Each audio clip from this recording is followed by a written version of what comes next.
Hello guys, आज हमारे इस वीडियो में हम 10 ऐसे प्लैनेट्स के बारे में आपको बताने वाले हैं जिसे सुपर अर्थ कहा जाता है। मतलब जो प्लैनेट्स बहुत हद तक हमारे अर्थ जैसा है, लेकिन उसे क्या हम नेक्स्ट अर्थ के हिसाब से देख सकते हैं, ये हम जानेंगे आगे इस वीडियो में। दोस्तों, इससे पहले हम ऐसा ही एक वीडियो बना चुके हैं जहाँ पे हम बात कर रहे थे कि टाइटन हमारा दूसरा अर्थ बन सकता है कि नहीं।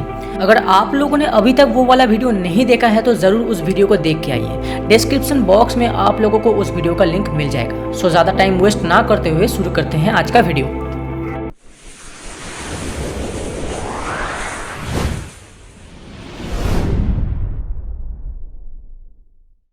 Number 1, Gliese 667cc।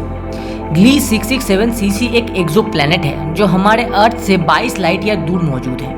ये प्लैनेट हमारे अर्थ से 4.5 गुना ज़्यादा बड़ा है। ग्लीस 667cc एक रेड ड्वार्फ स्टार को ऑर्बिट करता है और ग्लीस 667cc अपने होस्ट स्टार का एक चक्कर लगाने के लिए सिर्फ 28 दिन का समय लेता है और इसका होस्ट स्टार हमारे सूरज से काफ़ी कम हीट प्रोड्यूस करता है। लेकिन ग्लीस 667cc इसके होस्ट स्टार के काफ़ी सामने होने के चलते ये अपने होस्ट स्टार से 90% तक हीट गेन कर सकता है। इसीलिए इस प्लैनेट का टेम्परेचर 4.3 से लेकर 39 डिग्री सेंटीग्रेड तक हो सकता है, जिसमें इंसान इजीली सर्वाइव कर सकता है। ग्लीस 667cc का ESI मतलब अर्थ सिमिलैरिटी इंडेक्स है 0.82। साइंटिस्ट के हिसाब से फ्यूचर में इस प्लैनेट में इंसानी बस्ती बसाया जा सकता है, लेकिन ये प्लैनेट अपने होस्ट स्टार के इतने करीब होने के वजह से ये टाइटली लॉक भी होता है।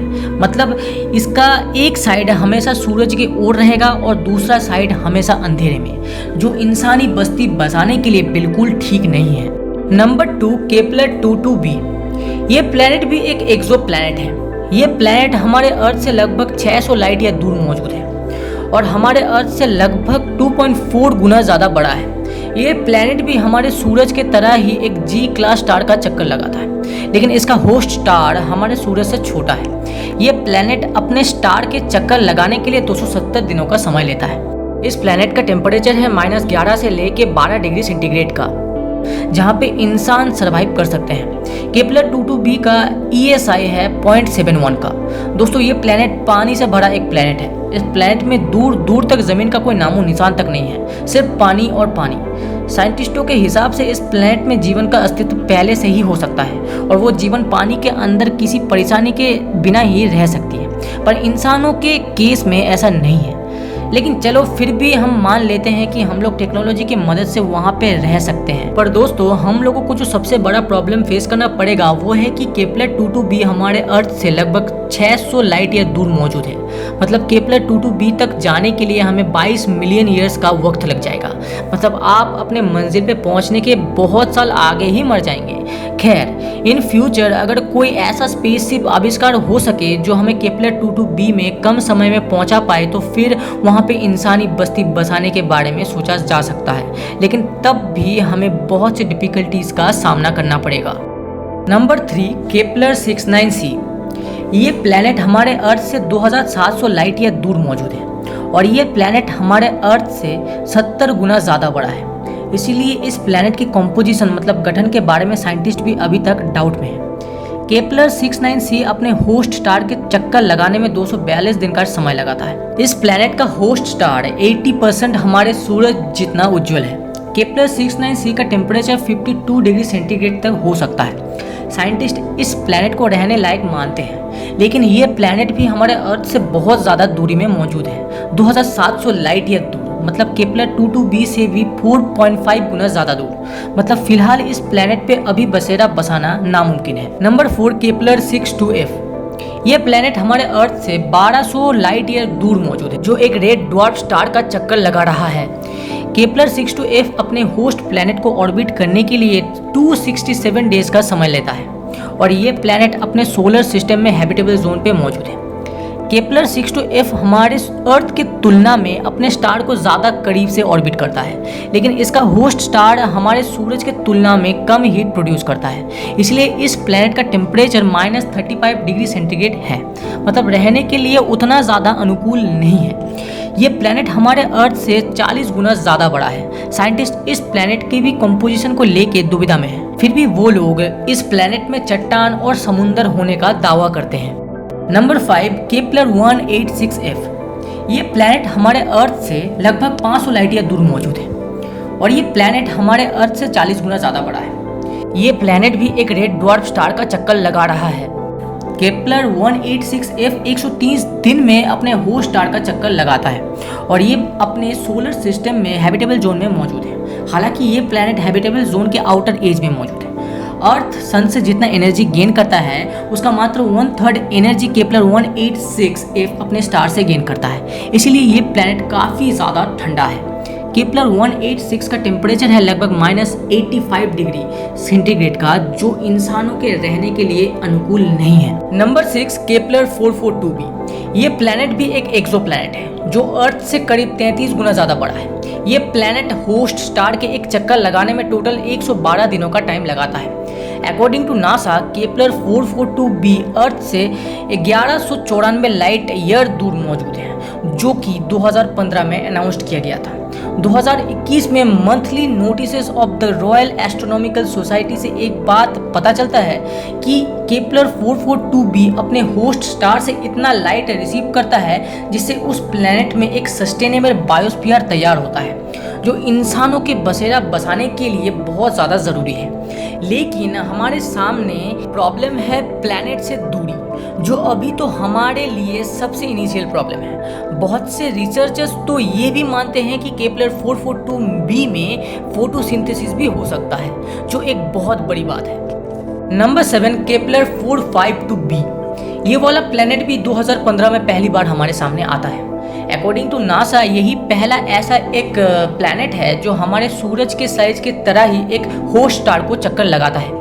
केपलर 452b हमारे अर्थ से करीब 1400 लाइट ईयर दूर मौजूद है एंड केपलर 452b को अपने होस्ट स्टार के एक चक्कर लगाने में अर्थ के एक चक्कर से 20 दिन ज़्यादा समय लगता है, मतलब 385 दिनों का समय लगता है। ये प्लैनेट हमारे अर्थ से सिर्फ 1.6 गुना ज़्यादा बड़ा है और सबसे बड़ी बात तो ये है कि ये प्लैनेट अपने सोलर सिस्टम में एक हैबिटेबल जोन पे मौजूद है, जो कि हमारे लिए एक अच्छी खबर है। एट दिस पॉइंट साइंटिस्ट दावा करते हैं कि केपलर 452b में रॉक की सरफेस मौजूद है और तो और दोस्तों इस प्लैनेट का एवरेज टेम्परेचर है -8 डिग्री सेंटीग्रेड, जिसमें इंसान सर्वाइव कर सकते हैं। लेकिन दोस्तों दूर होने की वजह से अभी इस प्लैनेट में बसेरा बसाने के बारे में ज़्यादा ध्यान नहीं दिया जा रहा है। लेकिन मेरे हिसाब से अगर इन फ्यूचर किसी दूसरे प्लैनेट में बसेरा बसाने की बात हो तो सबसे पहले नाम आएगा केपलर 452b का।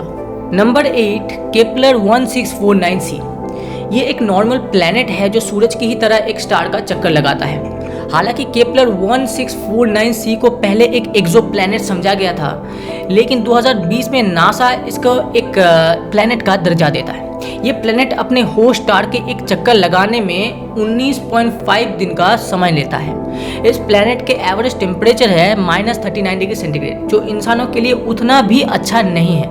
केपलर 1649 अर्थ के ही बिल्कुल सिमिलर साइज का है। ये अपने सोलर सिस्टम में अर्थ के ही तरह हैबिटेबल जोन में मौजूद है। पर दोस्तों कॉम्प्लिकेशन की बात तो ये है कि ये प्लैनेट हमारे अर्थ से करीब 300 लाइट ईयर दूर मौजूद है, जिसमें पहुंचना अभी तो नामुमकिन सा है। Number 9 Proxima Centauri B.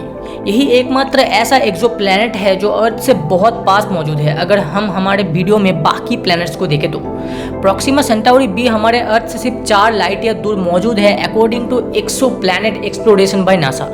ये एक्सो प्लैनेट 2016 में डिस्कवर किया गया था। इस एक्सो प्लैनेट का मास अर्थ से 1.27 टाइम्स ज़्यादा है। ऑल्सो प्रॉक्सिमा सेंटाउरी बी अपने स्टार सिस्टम के हैबिटेबल जोन में मौजूद है। ये एक एक्सो प्लैनेट अपने होस्ट स्टार के बहुत ज़्यादा करीब रहती है, इसीलिए ये अपनी होस्ट स्टार के एक चक्कर लगाने में 11.2 डेज का समय लेता है, मतलब 2 हफ्ते से भी कम दिन में ये अपने होस्ट स्टार का चक्कर लगा लेता है। इसी वजह से प्रॉक्सिमा सेंटाउरी बी से एक्सट्रीमली हाई अल्ट्रावायलेट रेडिएशन निकलता है, जो हमारे लिए ठीक नहीं है।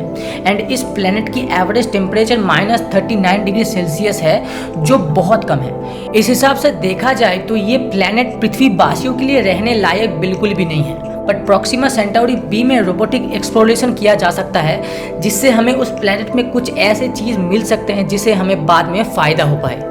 आज के आखिरी मतलब 10 नंबर प्लैनेट का नाम है ट्रैपिस्ट 1e। ये एक प्लैनेट है जो अर्थ के साइज का ही है। ट्रैपिस्ट-1 नाम के एक होस्ट स्टार का चक्कर लगाता है एंड ये अपने सोलर सिस्टम के हैबिटेबल जोन में मौजूद है। साइंटिस्ट मानते हैं कि इनिशियल टाइम पे जब प्लैनेट बन रहे थे तब ज़्यादातर समय पर पानी एवापोरेट हो जाता था। हाउएवर 2018 में हमें पता चलता है कि ट्रैपिस्ट-1 में पृथ्वी के समुद्र के तुलना में ज़्यादा पानी मौजूद है। और दोस्तों हम तो जानते ही हैं कि जीवन को प्रॉस्पर करने के लिए पानी कितना ज़्यादा महत्वपूर्ण है। इस प्लैनेट का एवरेज टेम्परेचर है -27.5 डिग्री सेंटीग्रेड का, जो उतना अच्छा भी नहीं है उतना बुरा भी नहीं है, और ये पृथ्वी से 40.5 लाइट ईयर दूर मौजूद है। आखिरकार दोस्तों हम एक बात ही कह सकते हैं कि शायद अगले 100 या 200 साल में हमें ऐसे बहुत से प्लैनेट्स ढूंढने को मिले जिसमें हम अपना बसेरा बसा पाए, लेकिन हमारे सामने जो सबसे पहला प्रॉब्लम आता है वो है अर्थ से उन प्लैनेटों की दूरी, जो कि बहुत ज़्यादा है। एंड अभी तो हमारे पास या फिर इन नियर फ्यूचर हमारे पास ऐसा कोई टेक्नोलॉजी भी मौजूद नहीं है जिससे हम इतनी दूरी में बहुत जल्दी पहुंच सके। सो इसीलिए अभी तक तो ये सब सिर्फ हमारे लिए एक सोच ही बन के रह गया है, जिसे शायद बहुत सालों बाद पूरा किया जाए। तो दोस्तों आज का वीडियो हम यहीं पर ख़त्म करते हैं। अगर आप लोगों को ये वीडियो अच्छा लगा है तो वीडियो को लाइक एंड शेयर कीजिए और कमेंट कीजिए कि कौन सा प्लैनेट आपको सबसे ज़्यादा हैबिटेबल लगा। और अगर आप हमारे चैनल पर नए हैं तो सब्सक्राइब कीजिए साइंस एंड फैक्ट्स को और बेल बटन को दबाना मत भूलना, जिससे आपको हमारे वीडियो का सबसे पहला नोटिफिकेशन मिले। So thanks for watching and keep supporting us.